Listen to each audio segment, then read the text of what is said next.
বাবা কোথায় গয়নাগুলো? আমাকে দাও না, আমি দেখবো। কি করে দেখাবো রে মা?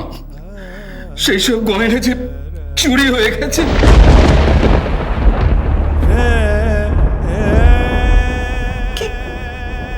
কি বলছো তুমি? আমার আর মুখ দেখানোর কোনো উপায় রইল না। কি বলছো কি তুমি বাবা? কি আর বলবো রে মা, তোর বিয়ের সমস্ত গয়না চলে গেল, সমস্ত গয়না। তাতে কি হয়েছে? বিয়েটা ভেঙে যাবে তাই তো? যাক বিয়েটা ভেঙে। আর গয়নাগুলো তুমি ওদের আস্তে আস্তে শোধ করে দিও। পারবে না বাবা? না রে মা, না। আমার সারা জীবনের চেষ্টাতেও আমি অত গয়না শোধ করতে পারবো না। কত গয়না ছিল তোরা তো জানিস না, আমি জানি। আচ্ছা, আমি বলছিলাম কি, আমি এভাবে তোমাদের পথে বসাতে পারবো না, কিছুতেই না, কিছুতেই না। কোথায় যাচ্ছ তুমি? শুনছো? শোনো বাবা, বাবা।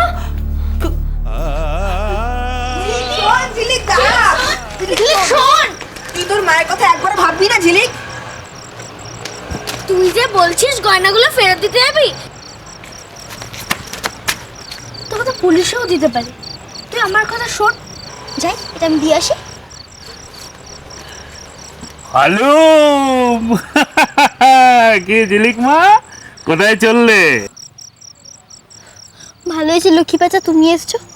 দেখো তো এতে কি ঠিকানা লেখা আছে। ঠিকানা দিয়ে তুই কি করবি? হ্যাঁ, আমি না একটা অন্যায় করেছি। অন্যায়? আমার মা লক্ষ্মী তো কোনো অন্যায় করতে পারে না। হ্যাঁ, এই দেখো। কি কি আছে এতে দেখি তো।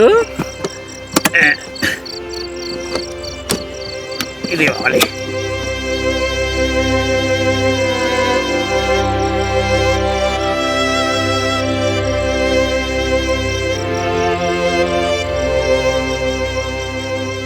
আসলে মায়ের তো খুব শরীর খারাপ, মাকে হাসপাতালে ভর্তি করার জন্য আমি টাকার খোঁজে বেরিয়েছিলাম।